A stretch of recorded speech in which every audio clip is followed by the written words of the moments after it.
নমস্কাৰ, আশা কৰোঁ আপোনালোক সকলো ভালে আছে। আজি চ'ত মাহৰ এটা স্পেচিয়েল ভিডিঅ' লৈ আহিছোঁ, যিটোৰ কাৰণে আপোনালোকে সদায় বাট চাই থাকে। ঋতু অনুসৰি খাদ্য খালে আমি বহুত বেমাৰৰ পৰা বাচি থাকিব পাৰোঁ। চ'ত মাহতো খাব পৰা তেনেকুৱা বহুতো খাদ্য আছে যদিও আজিৰ ভিডিঅ'টোত মাত্ৰ ছবিধ খাদ্যৰ কথাহে আলোচনা কৰিম। আৰু এই খাদ্যকেইবিধ আপোনালোকে সকলোৱে চিনি পায়। তেনেহ'লে জানো আহক চ'ত মাহত খাব পৰা এই ছবিধ খাদ্য কি কি আৰু চ'ত মাহত এই খাদ্যকেইবিধে আমাক কি বেমাৰৰ পৰা কেনেকৈ বচাই ৰাখে। প্ৰথমবিধ খাদ্য হৈছে অসমৰ এবিধ জনপ্ৰিয় থলুৱা বনশাক, যাৰ নাম হৈছে টেঙেচি শাক। টেঙেচি শাক দুই প্ৰকাৰৰ, এবিধ হৈছে ডাঙৰ টেঙেচি বা বৰ টেঙেচি আৰু আনবিধ হৈছে সৰু টেঙেচি বা চাঙৈ টেঙা বা চাঙেৰি শাক। আৰু এই দুইবিধ শাককে আচলতে বিভিন্ন নামেৰে বিভিন্ন ঠাইত জনা যায়, যদিও এই দুইবিধ নামেই আচলতে বেছিকৈ জনপ্ৰিয়। সংস্কৃতত ইয়াৰ বহুত নাম আছে, যেনে অম্লিকা, অম্লপত্ৰিকা, চাঙেৰি। আৰু আয়ুৰ্বেদত সৰু টেঙেচি শাকক আচলতে বিভিন্ন ৰোগৰ চিকিৎসাত ঔষধ হিচাপে ব্যৱহাৰ কৰা হয়। বিভিন্ন ঔষধ প্ৰস্তুত কৰোঁতে সৰু টেঙেচি শাকক ব্যৱহাৰ কৰা হয়।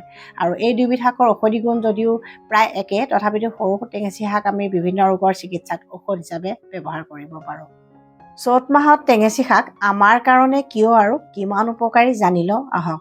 প্ৰথম উপকাৰিতাটো আমি ডাইজেষ্টিভ ছিষ্টেম বা পাচনতন্ত্ৰৰ ক্ষেত্ৰত লাভ কৰোঁ। চ'ত মাহত যিসকল ব্যক্তিৰ খাবলৈ মন নোযোৱা বা ভোক কম লগা সমস্যা হয়, তেওঁলোকে টেঙেচি শাকৰ আঞ্জা খালে যথেষ্ট উপকৃত হ'ব, কাৰণ টেঙেচি শাকে আমাৰ ভোক বঢ়োৱাত সহায় কৰে। আৰু যিসকলৰ কনষ্টিপেশ্যন বা পাইলছৰ সমস্যা থাকে, তেওঁলোকেও টেঙেচি শাকৰ আঞ্জা খালে উপকৃত হ'ব, কাৰণ ইয়াত থকা ফাইবাৰে পেট পৰিষ্কাৰ কৰাত সহায় কৰে। আটাইতকৈ বেছি উপকৃত হয় যিসকলৰ ক্ৰনিক এমিবিক ডিচেণ্ট্ৰিৰ সমস্যা থাকে, অৰ্থাৎ ক্ৰনিক ডিচেণ্ট্ৰিৰ সমস্যা থাকে, IBS বা ইৰিটেবল বাৱেল চিণ্ড্ৰম, কলাইটিছৰ সমস্যা থাকে বা ডিচেণ্ট্ৰি ডায়েৰিয়াৰ সমস্যা থাকে, তেওঁলোকে টেঙেচি শাক খালে যথেষ্ট উপকৃত হ'ব, কাৰণ টেঙেচি শাকে পেটৰ এই সকলোবিলাক ৰোগ দূৰ কৰাত সহায় কৰে, কাৰণ ইয়াৰ এণ্টি মাইক্ৰবিয়েল প্ৰপাৰ্টিজ আছে, অৰ্থাৎ যিবিলাক বীজাণুৰ সংক্ৰমণৰ কাৰণে এনেকুৱা ধৰণৰ পেটৰ সমস্যা হয়, সেই বীজাণুবিলাক ধ্বংস কৰাত সহায় কৰে। চ'ত মাহত যিসকল ব্যক্তিৰ খৰ, খজুৱতি, ছালৰ এলাৰ্জি, ফোঁহা বা বইল এনেকুৱা ধৰণৰ সমস্যা হয়, তেওঁলোকৰ কাৰণে টেঙেচি শাক খুব উপকাৰী, কাৰণ টেঙেচি শাকে ইমিউনিটি ষ্ট্ৰং কৰাত সহায় কৰে আৰু ই নেচাৰেল ব্লাড পিউৰিফায়াৰ হিচাপে কাম কৰে। গতিকে আমাৰ দেহত যিমানবিলাক টক্সিনছ জমা হয়, সেই টক্সিনছবিলাক উলিয়াই দিয়ে আৰু এই ছালৰ সমস্যাবিলাক দূৰ কৰাত সহায় কৰে। আৰু যিহেতু বীজাণুনাশক গুণ আছে, গতিকে ছালৰ সকলো সমস্যাই সমাধান কৰাটো যথেষ্ট সহায় কৰে। টেঙেচি শাকৰ ৩ নম্বৰ উপকাৰিতাটো আমি লিভাৰৰ ক্ষেত্ৰত লাভ কৰোঁ। টেঙেচি শাকে লিভাৰ এনজাইমছবিলাক নৰ্মেল কৰি ৰখাত সহায় কৰে, অৰ্থাৎ SGPT, SGOT আদি লিভাৰ এনজাইমছবিলাক নৰ্মেল কৰি ৰখাত সহায় কৰে। আৰু যাৰ জণ্ডিছ, ফেটি লিভাৰ আছে, তেওঁলোকৰ কাৰণেও টেঙেচি শাক হৈছে উত্তম পথ্য। ৪ নম্বৰ বিশেষ উপকাৰিতাটো সেইসকল মহিলা বা পুৰুষে লাভ কৰে যিসকলৰ ইউৰিনাৰী ট্ৰেক্ট ইনফেকশ্যন বা পেচাবৰ সংক্ৰমণ থাকে, বা যিসকলৰ কিডনী ষ্টনৰ সমস্যা থাকে। মাত্ৰ আপোনালোকে এটা সহজ ঘৰুৱা দিহা ব্যৱহাৰ কৰিব লাগিব। তাৰ কাৰণে ৩ খিলা বা ৫ খিলা দুপৰটেঙা পাত লওক, অলপমান টেঙেচি শাক লওক আৰু ভালদৰে ধুই খুন্দি লৈ এগিলাচ পানীৰ লগত সেই ৰসখিনি মিহলাই ল'ব, আৰু ইচ্ছা কৰিলে অলপমান তাল মিস্ত্ৰী মিহলাই ল'ব পাৰে যদি ডায়েবেটিছ নাই। আৰু চৰ্বত গিলাচ খাদ্য খোৱাৰ এঘণ্টামানৰ আগত নিয়মীয়াকৈ এমাহ বা ১.৫ মাহমান খাই চাব। আৰু তাৰ লগতে পথ্য ভালদৰে মানি চলিব লাগিব। আৰু কি খাব লাগে নালাগে এনেকুৱা ভিডিঅ' বহুত আছে, আপোনালোকে মোৰ চেনেলত গৈ চাই ল'ব পাৰে। আৰু এই দিহাটো কৰি চোৱাৰ পিছত আপোনালোকে নিশ্চয় সুফল পাব বুলি আশা কৰিছোঁ। আৰু এই দিহাটোকে কিন্তু অকল চিকিৎসা হিচাপে নল'ব। সকলোৰে ক্ষেত্ৰত হয়তো দিহাটোৱে কাম নিদিবও পাৰে, কিছুমানক যদি নিদিয়ে তেতিয়া আপোনালোকে এজন আয়ুৰ্বেদিক চিকিৎসকৰ পৰামৰ্শ মতে এই দিহাটোৰ লগতে কিছুমান আয়ুৰ্বেদিক ঔষধো খাব লাগিব। ৫ নম্বৰ উপকাৰিতাটো সেইসকল ব্যক্তিয়ে লাভ কৰে যিসকলৰ ৰক্তহীনতা বা এনিমিয়া থাকে। আপোনালোকে হয়তো ভাবিব পাৰে যে টেঙেচি শাক সোৱাদত টেঙা, ই কেনেকৈ ৰক্তহীনতা বা এনিমিয়া দূৰ কৰিব পাৰে, কাৰণ বহুতৰে ধাৰণা থাকে যে টেঙা খালে তেজ পনীয়া হয়। কিন্তু প্ৰকৃততে এনেকুৱা টেঙা খাদ্যত থকা ভিটামিন চিয়ে আমি খোৱা খাদ্যত থকা আইৰণৰ শোষণত সহায় কৰে। গতিকে ই ইনডাইৰেক্টলি ৰক্তহীনতা বা এনিমিয়া দূৰ কৰাত সহায় কৰে। গতিকে টেঙা খালে তেজ পনীয়া নহয়, বৰঞ্চ টেঙা খালে আপোনাৰ তেজ বাঢ়িবহে। চ'ত মাহত খাব পৰা ২ নম্বৰ খাদ্যবিধ অসমৰ এবিধ জনপ্ৰিয় থলুৱা ফল, যাৰ নাম হৈছে বেল।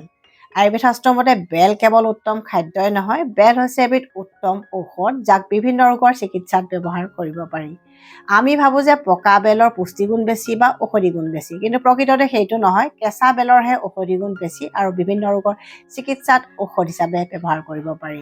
কেঁচা বেল শুকুৱাই গুড়ি কৰি চূৰ্ণ বা পাউডাৰ হিচাপে বটলত সংৰক্ষণ কৰি থ'ব পাৰি আৰু বিভিন্ন ৰোগৰ চিকিৎসাত ঔষধ হিচাপে ব্যৱহাৰ কৰিব পাৰি। কেনেকৈ ঔষধ হিচাপে ব্যৱহাৰ কৰিব পাৰি জানি লওঁ আহক। ডিচেণ্ট্ৰি, ডায়েৰিয়া আদি পেটৰ সমস্যাত বেলৰ চূৰ্ণ হৈছে এবিধ উত্তম মহৌষধ। যাৰ ক্ৰনিক ডিচেণ্ট্ৰি বা IBSৰ সমস্যা থাকে, কলাইটিছৰ সমস্যা থাকে বা পেটৰ যিকোনো অসুখৰ সমস্যা থাকে, তেওঁলোকে বেলৰ চূৰ্ণ ঔষধ হিচাপে ব্যৱহাৰ কৰিব পাৰে, নিয়মিতভাৱে ব্যৱহাৰ কৰিব পাৰে। তাৰ কাৰণে বেলৰ চূৰ্ণ বা গুড়ি আধা চামুচ বা 1 চামুচ এগিলাচ কুহুমীয়া পানীৰ লগত মিহলাই খাদ্য খোৱাৰ এঘণ্টামানৰ আগত বা ৰাতিপুৱা খালী পেটত নিয়মিতভাৱে খাব পাৰে, তেওঁলোক নিশ্চয় উপকৃত হ'ব। যাৰ ডায়েবেটিছ আছে আৰু যাৰ উচ্চ ৰক্তচাপ বা হাই ব্লাড প্ৰেছাৰ আছে, তেওঁলোকৰ কাৰণে বেল হৈছে উত্তম খাদ্য।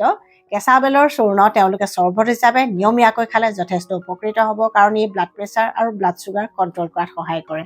আৰু আপোনাৰ যদি ইমিউনিটি কম, তেন্তে আপুনি যদি বেলৰ চৰ্বত নিয়মীয়াকৈ খায়, পকা বেল হওক বা কেঁচা বেলৰ চৰ্বত যদি নিয়মীয়াকৈ খায়, তেন্তে ই ইমিউনিটি বঢ়োৱাটো সহায় কৰিব।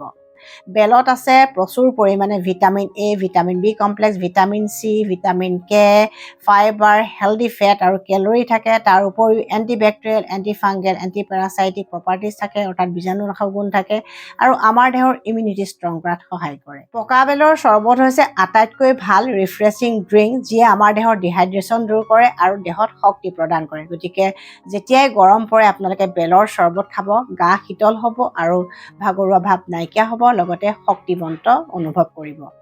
প্ৰসূতিসকলৰ কাৰণে বেল বৰদান স্বৰূপ। কিন্তু কিয়? আচলতে প্ৰসূতিসকলে বেল খালে ই তেওঁলোকৰ দেহৰ ডেফিচিয়েঞ্চিবিলাক দূৰ কৰাত সহায় কৰে, দেহত বল শক্তি প্ৰদান কৰে, ইমিউনিটি ষ্ট্ৰং কৰে আৰু দুগ্ধ উৎপাদনো বৃদ্ধি কৰে। গতিকে প্ৰসূতিসকলে বেল খালে যথেষ্ট উপকৃত হ'ব। পকা বেল আমাৰ চকুৰ সুস্বাস্থ্যৰ কাৰণে উপকাৰী, কাৰণ পকা বেলত আছে ভিটামিন A আৰু C, যিয়ে আমাৰ চকু জুৰি ভালে ৰখাত সহায় কৰে। পকা বেলৰ এণ্টি কেঞ্চাৰ প্ৰপাৰ্টিজ আছে, অৰ্থাৎ ইয়াৰ কেঞ্চাৰ প্ৰতিৰোধী গুণ আছে। গতিকে চ'ত মাহত বেল খাওক আৰু বিভিন্ন ৰোগৰ পৰা বাচি থাকক।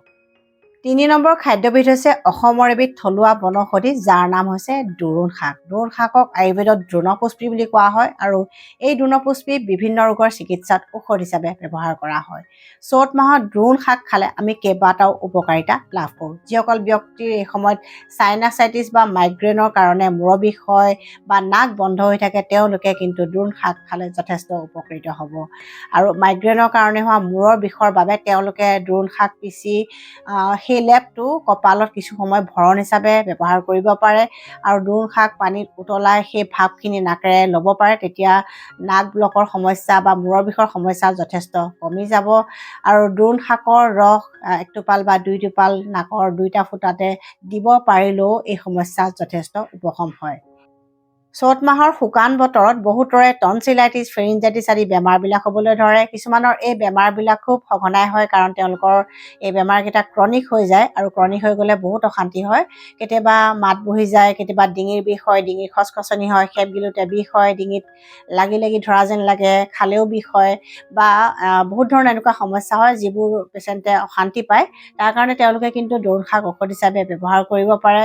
দোৰোণ শাকৰ লগত পচতীয়াৰ আগ কেইটামান দিব, নেমুৰ আগ কেইটামান দিব আৰু তাতে নহৰু জালুক দি শুকানে ভাজি খাব পাৰে বা কলপাতত দি সেকি খাব পাৰে বা টাৱাত সেকি খাব পাৰে, নাইবা বইল কৰিও খাব পাৰে। আপোনালোকে যিকোনো পাৰে এইদৰে খাই চাওক, নিশ্চয় সুফল পাব। চ'ত মাহত চৰ্দি, কাহ, হাঁপানি, ব্ৰংকাইটিছ আদি শ্বাস প্ৰশ্বাস তন্ত্ৰৰ সমস্যাৰ পৰা বচাই ৰখা বনৌষধিবিধে হৈছে দোৰোণ শাক। আৰু যাৰ এই সমস্যা থাকে, তেওঁলোকে নিয়মিতভাৱে দোৰোণ শাকৰ আঞ্জা কৰি যদি খাই থাকে, তেওঁলোকে যথেষ্ট উপকৃত হয়। দোৰোণ শাকে আমাৰ লিভাৰ ফাংচন ভাল কৰে। গতিকে যিসকলৰ লিভাৰ উইকনেছৰ কাৰণে ভোক নালাগে, তেওঁলোকে দোৰোণ শাক খালে নিশ্চয় উপকৃত হ'ব। আৰু যাৰ জণ্ডিছ হৈ আছে, তেওঁলোকৰ কাৰণেও দোৰোণ শাক হৈছে উত্তম পথ্য। গাঁঠিৰ বিষ বা আৰ্থ্ৰাইটিছৰ সমস্যা থকা ব্যক্তিৰ কাৰণে দোৰোণ শাক খুব উপকাৰী, কাৰণ ইয়াৰ এণ্টি ইনফ্লেমেটৰী গুণ আছে আৰু বিষনাশক গুণ আছে। যাৰ এনেকুৱা সমস্যা থাকে, তেওঁলোকে পচতীয়া আৰু দোৰোণ শাকৰ আঞ্জা খাব পাৰে বা ভাজি খাব পাৰে বা যিকোনো উপায়েৰে তেওঁলোকে খাদ্য তালিকাত অন্তৰ্ভুক্ত কৰিব পাৰে। কীট পতংগই কামুৰিলে সেই কামোৰা অংশত যদি দোৰোণ পাত পিচি লেপ হিচাপে ব্যৱহাৰ কৰা যায়, তেতিয়া বিষ কম হয় বা ফুলাও কমি যায়, কাৰণ ইয়াত বিষনাশক গুণ আছে আৰু এণ্টি ইনফ্লেমেটৰী গুণ আছে। 4 নম্বৰ খাদ্যবিধ হৈছে তিতা ফুল বা তিতা বাহেক। চ'ত মাহত ছিজনেল বেমাৰৰ পৰা যদি প্ৰাকৃতিকভাৱে বাচিব খুজিছে, তেন্তে এই সময়ত তিতা ফুল বা তিতা বাহেক খাদ্য তালিকাত অন্তৰ্ভুক্ত কৰক। তাৰ কাৰণে আপোনালোকে তিতা ফুল ভাজি খাব পাৰে, পিটিকা কৰি খাব পাৰে বা তিতা ফুলৰ খাৰো খাব পাৰে। চ'ত মাহত হ'ব পৰা ছালৰ বিভিন্ন সমস্যাৰ পৰা বচাই ৰাখে তিতা ফুলে, কাৰণ তিতা ফুল হৈছে এটা নেচাৰেল ব্লাড পিউৰিফায়াৰ, যিয়ে আমাৰ তেজৰ শোধন কৰে বা তেজ পৰিষ্কাৰ কৰে, তাৰ লগতে লিভাৰ ফাংচন ভাল কৰে, ইমিউনিটি ভাল কৰে। আৰু চ'ত মাহত হ'ব পৰা হাঁপানি, ব্ৰংকাইটিছ আদি সমস্যাবিলাকৰ পৰাও তিতা ফুলে বচাই ৰাখে। 5 নম্বৰ খাদ্যবিধ হৈছে ছজিনা।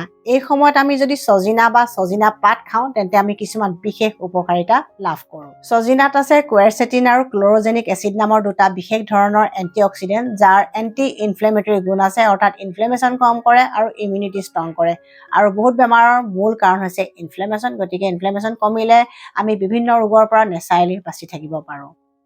ছজিনাই আমাৰ স্কিন আৰু চুলি নেচাৰেলি ধুনীয়া কৰি ৰাখে। ছজিনাই আমাৰ হাৰ্ট ভালে ৰাখে আৰু যাৰ ডায়েবেটিছ থাকে তেওঁলোকৰ ব্লাড চুগাৰ কণ্ট্ৰল কৰাটো সহায় কৰে। ছজিনাত আছে প্ৰচুৰ পৰিমাণে ফাইবাৰ, আৰু এই ফাইবাৰে আমাৰ পেট পৰিষ্কাৰ কৰাত সহায় কৰে। গতিকে যাৰ কনষ্টিপেশ্যন বা পাইলছৰ সমস্যা থাকে তেওঁলোকে ছজিনা খালে নিশ্চয় উপকৃত হ'ব।